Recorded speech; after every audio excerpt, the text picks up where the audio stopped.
What's up, Warrior Nation? Thanks for tuning in to the Warrior Rewind, where we take time to visit with members of the Valley Christian athletics community, past and present. Once a Warrior, always a Warrior.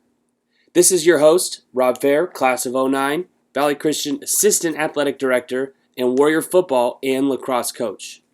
Quick reminder that you can now catch Warrior Rewind on Spotify, Google Podcasts, and YouTube.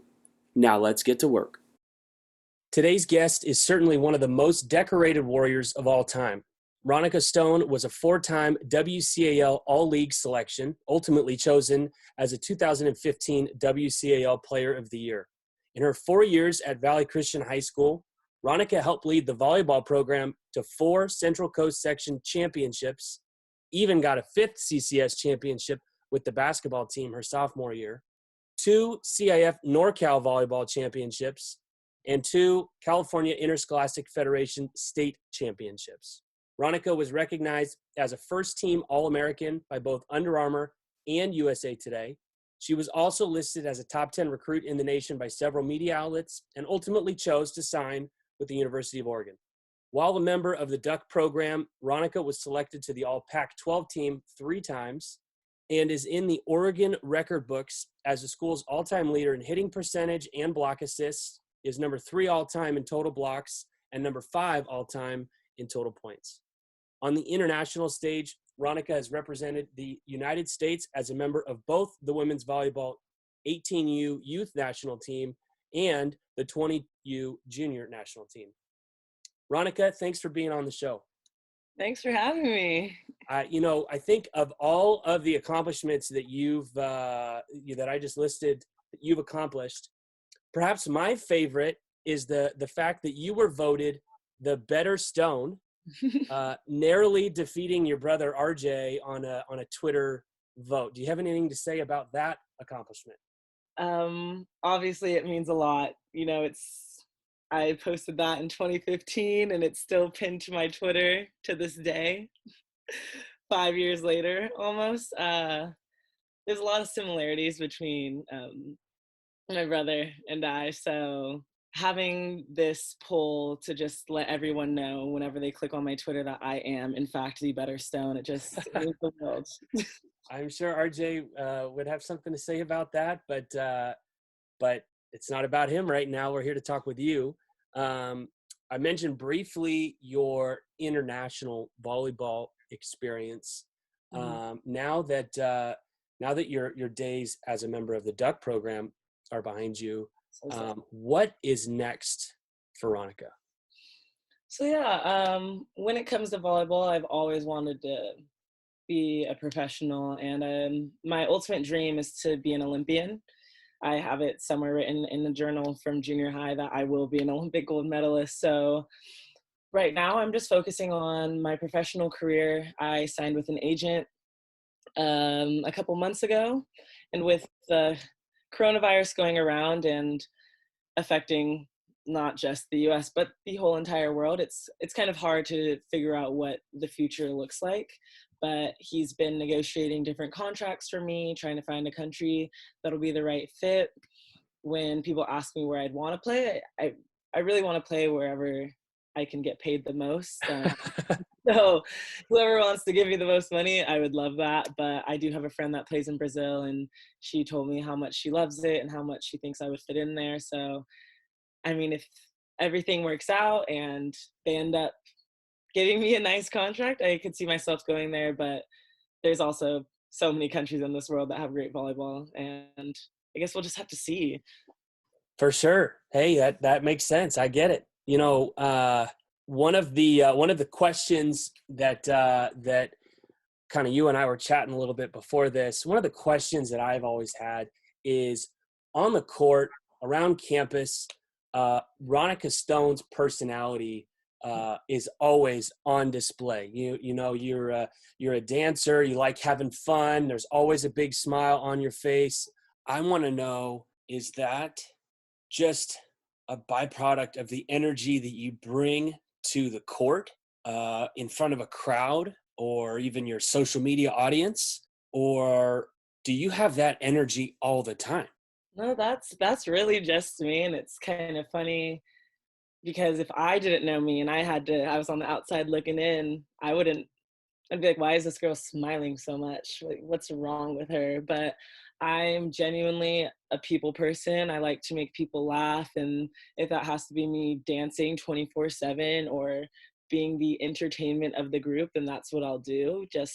I love great energy. And so that's what I kind of try to portray all the time. And with that it does get a little tiring because it's almost like you're not allowed to have a bad day because then it's like you're not being Ronika right now. And so with that, I have made a reputation of myself as like the smiling dancer, volleyball player, big energy. And not that there's anything wrong with that. I love who I am, but you know, being on 10 all the time, like it's Sure. kind of like a job, Yeah, always trying to make people laugh. But I love being myself and love making people happy. And so continuing to do that is what I'm going to do. And I don't see myself changing. You saw the pictures. I've been this way forever. no doubt.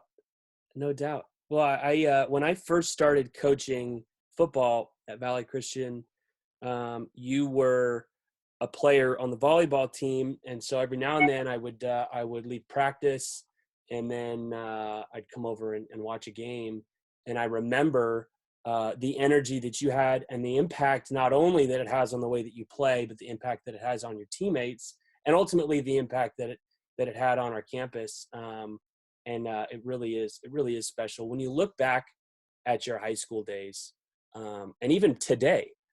What does being a warrior mean to you?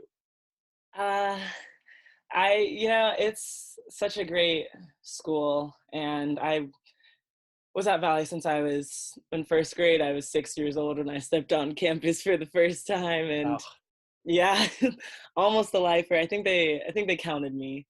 But when I was in junior high, I had the options of going to different high schools, and Midi was really popular. They had so many legendary people have been there. They're one of our big rivals, kind of led the WCAL for years. And so I shadowed there, and then I just thought to myself, like, why would I want to go to this school? Like, I am a warrior. I've been here my whole life. I don't want to join Midi. I want to beat Midi. And I think you go to a school where the whole mentality of being a warrior is always trying to be the best in whatever you can be in whatever department, or arts, science, athletics. It's just they achieve so much with everything that they do, and they have a great support system with everyone around them. mhm. So I guess being a warrior to me, looking back at it and thinking about it now, is just always striving to win and always striving to be the best in whatever I can do. And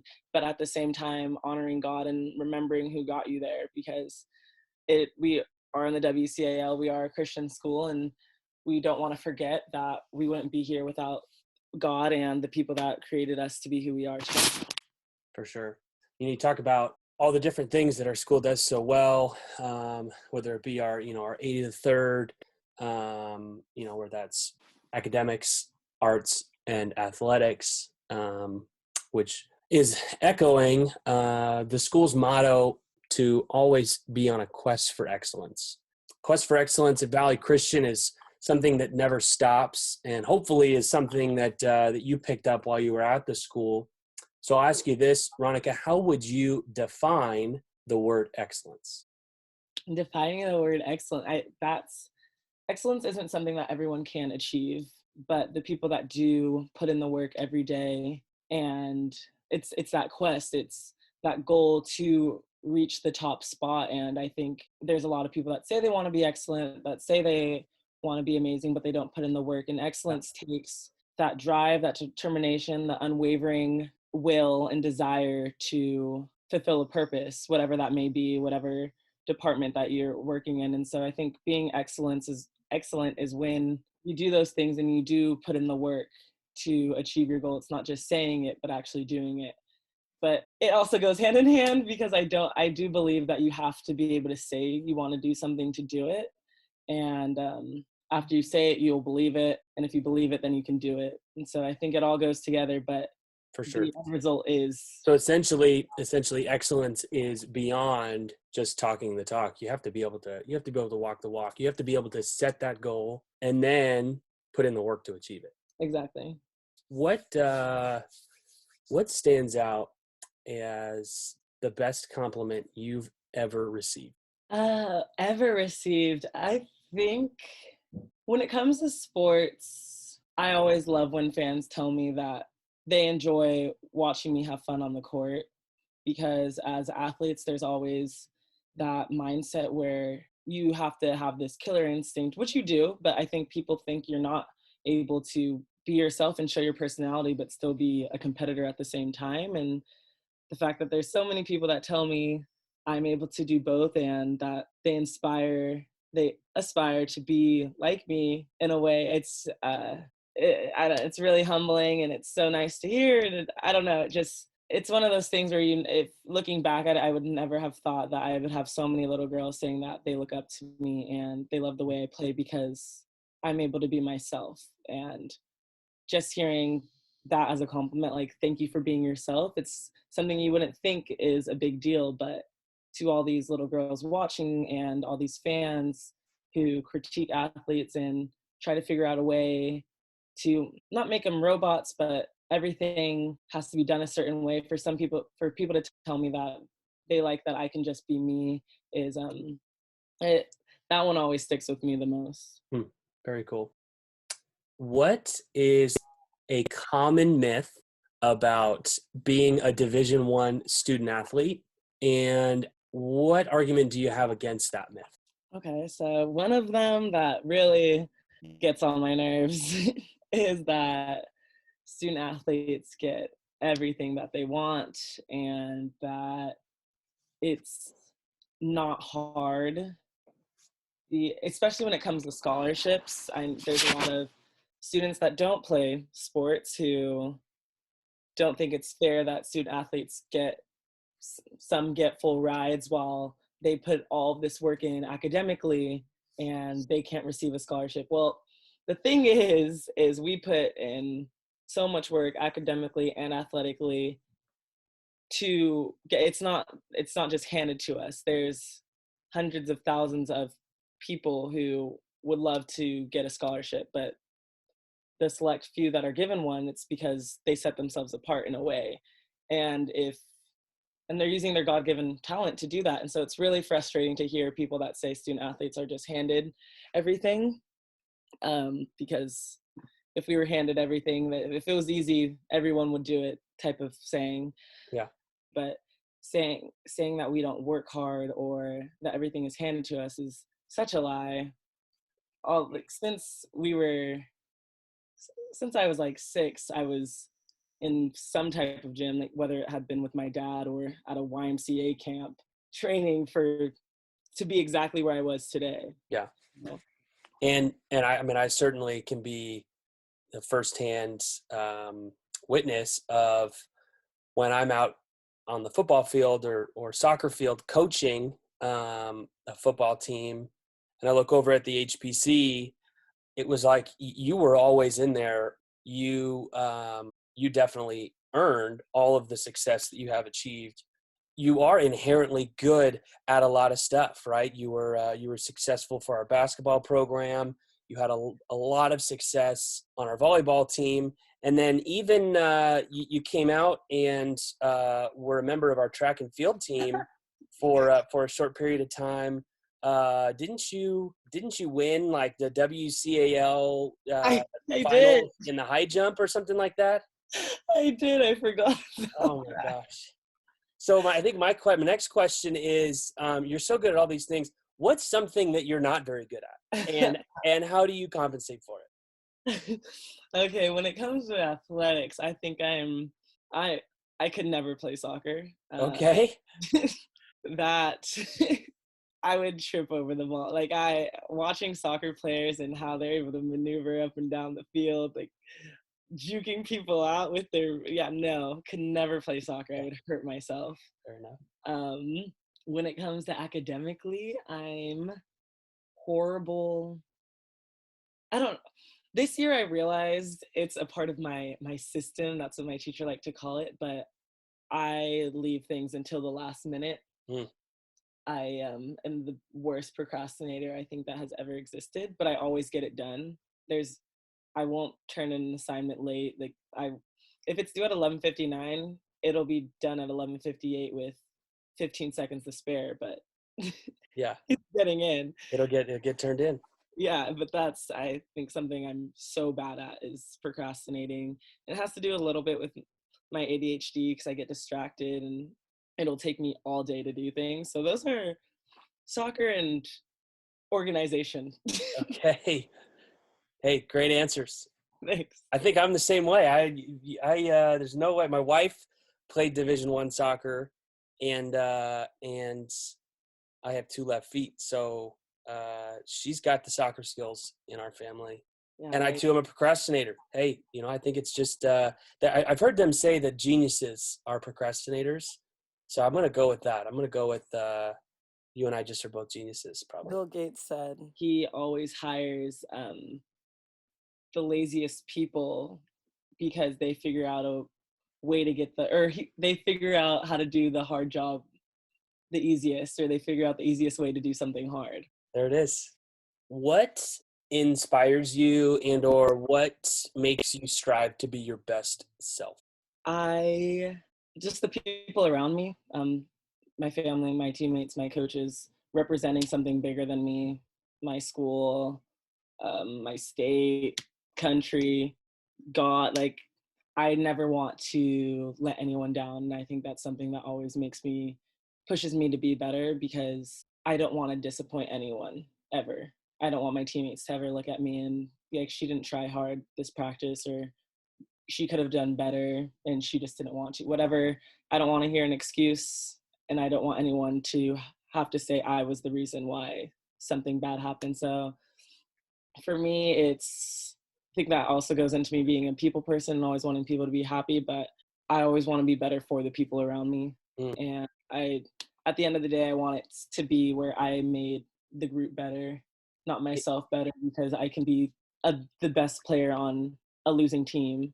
In our last episode, Shanae Jones mentioned that her definition of excellence started with being a good teammate. And it's really cool to hear you echo the fact that you've had as much success as you've had, and that for you, your inspiration begins with wanting to be there for your teammates. That's just really cool to hear you say that. Yeah, that's why I could never be in an individual sport, and I applaud all these individual athletes because they have to be the ones that self-motivate and push themselves, and they don't have anyone there to pick them up when they're feeling down. And that is so, I don't know how they do that mentally, but for me, it is my team that I'm able to build up. And if I'm feeling down, I can get myself out of it by looking to my team, and motivating them also motivates myself in a way. If I tell them like go hard, at the same time, that means I have to. I can't tell someone to do one thing while I don't do it myself. So my team definitely, and everyone else that's around me. For sure. What is one thing that sport has done for your life that most people wouldn't expect? It's pretty common that you hear people say that, oh gosh, playing sports taught me the value of hard work, or playing sports with my teammates allowed me to build lifelong relationships. What's something maybe personal to you that sport has done that most people don't see right off the bat? Sports has given me the resources to have a life outside of my individual sport. Without coming to Oregon, without playing volleyball, then I wouldn't have met Maria Taylor, who is host of College Game Day, ESPN analyst, and also does NBA Game Time now. And she's become a mentor for me. I'm doing an internship with one of her organizations. I got to work sideline for 2 Pac-12 games and do radio for an Oregon football game, and job shadow all these people at ESPN. And that would not have happened if I did not play volleyball. And continuing to meet everyone that I do at a higher level is all because of my sport. And I'm just so grateful for all the opportunities that I've been able to get because of it. And a lot of people don't see that. And I don't think a lot of people take advantage of the resources they can get from being an athlete. That Maria Taylor thing was super cool, by the way. So cool. Yeah. Which actually leads me to my next question. And it's probably my favorite question to ask on this show. If you could spend 1 hour with 3 people, dead or alive, so that's 3 separate people, 1 hour each with them separately, who would those 3 people be, and why would you choose them? Okay, well, first person would be Kobe Bryant. Mm, He before he passed, during my season, he got to come to one of our games and he sat courtside when we played USC. And afterwards, I got to meet him and his oldest daughter, Natalia. Talked to him for like 2 seconds, and I was just so starstruck. I didn't even get to ask anything. I was just like big fan. yeah, And uh, so if I was able to have an hour to be able to talk to him, that would be incredible. So him for sure. Probably Barack Obama. No, Michelle. okay. Because I think, especially being a woman of color and being at such a high position, and it's the whole entire world is seeing you and having to deal with pressure and um, having to deal with pressure, appearance, and getting every single thing you do critiqued by everyone in the world. Just like, how do you deal with it and how do you have a smile on your face after that? And with so much poise and maturity, and I it's just so cool to see. And yeah, so having a conversation with her. Okay, let's see. Ooh, maybe those are like those are too many people all at once. Because I would want to sit down with the TNT crew. You know, Okay. for basketball, like Shaq, Ernie, Chuck, and why am I the Jet, Kenny? But those are all, and if I had to pick one of them, maybe Shaq. Okay. He's able to be himself on TV, and I think that's why their show is so entertaining, because it's just 3 of some of the greatest basketball players of all time. Just it seems so unscripted in like the best way possible, Yeah, and he just says whatever is on his mind, and I love that. that's phenomenal. That's a great answer. I love it. That's good. All right, last little bit here. Um, if you could go back to high school, go back in time, and visit with yourself as an underclassman, a freshman, a sophomore, what would you tell young Ronika? And then part 2 of that is the same question, but for upperclassmen, junior, senior Ronika. What advice do you have for the high school version of yourself? If I could go back in time and talk to, I would say that I would have told her not to improve her overall game, rather just the things that she was already good at naturally. Mm, Um, I got recruited so highly because I was good at hitting off of one foot, and I was able to improve that part of my game. But the only reason I liked being in the gym and working at getting better at it was because it was natural to me and it wasn't that hard. And so if I can go back and talk to myself, it would be to use that same time to do the things that I hated. And I think I would have been so like if right now so much better. Um, I wanted to play 6 rotations in college, and I got to do that at the end of my career. mm. But if I would have put in the work a lot earlier, then I could have done that right from the start. So, and then upperclassman Ronika, I would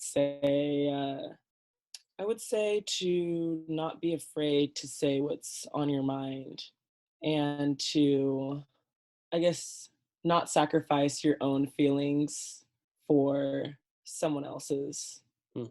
I think I was trying really hard, and I mean, people person, to try to make a lot of other people feel good in my upperclassmen years, and compromised a lot of how I felt personally to try to make them feel better when that wouldn't have been what was best. And also to something I would have told my underclassmen self is to find your voice a lot earlier. Hmm. Speak up, because I mean, my freshman year, we won CCS and we lost Norcal finals. And I mean, I was a freshman, and I think a lot of freshmen use the excuse of I'm a freshman and like I'll wait till I'm a little older to say something or take over a team, lead a team, whatever it is. I think a lot more freshmen. It's a team, so I think everyone's equal. It doesn't. I always hated, and never as a senior did I say like I was better or I deserve something because I had been there. You all are on the team for the same reason. You all got there for the same reason, and ultimately you have the same goals. And if that's not what your mindset is, then you shouldn't be on a team. And so I would have said to not make any excuses for myself, and to speak up and become a leader at a younger age, because I think that's kind of something that held me back in my beginning years of college, is just waiting to speak up when I could have right away. Well, Ronika, that's awesome advice. Thank you so much for sharing. I appreciate you taking the time out of your schedule to be on this show. Before I let you go, if our listeners want to find a way to get in touch with you on social media or catch some of your content online, go ahead and direct them where they can find you.